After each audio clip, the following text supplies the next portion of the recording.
ক্যালসিয়ামের অ্যাবজর্পশন বাড়াতে গেলে কি করণীয়? নাম্বার 1, ডেলি আমাদের এক্সারসাইজ করতেই হবে। রিসার্চ স্টাডিজে আমরা কিছু দেখে গেছি যে ক্যালসিয়াম অ্যাবজর্পশনের ক্ষেত্রে এক্সারসাইজ কিন্তু একটা বড় ভূমিকা গ্রহণ করে।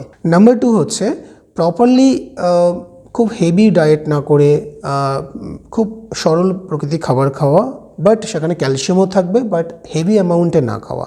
অ্যান্ড নাম্বার 3 হচ্ছে স্ট্রেস লেভেল কমানো। ওয়াই? কারণ হচ্ছে স্ট্রেস এখনকার লাইফে বা সেডেন্টারি লাইফস্টাইলে এমন একটা ফ্যাক্টর যেখানে স্ট্রেস কিন্তু আমাদের ইন্টেস্টিনাল হেলথকেও কিন্তু খুব মেজরলি এফেক্ট করছে, আমাদের স্টোমাককে এফেক্ট করছে।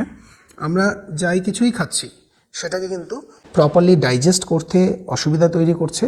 আপনি একটা খাবার খাচ্ছেন কিন্তু আপনার মন অন্য কোথাও আছে, আপনি অন্য কিছু চিন্তা ভাবনা করছেন, মানে পাচনযোগ্য করছেন, সেটা কিন্তু সেই পরিমাণে কাজ করবে না। আপনার ফোকাস ইজ ভেরি ইম্পর্ট্যান্ট।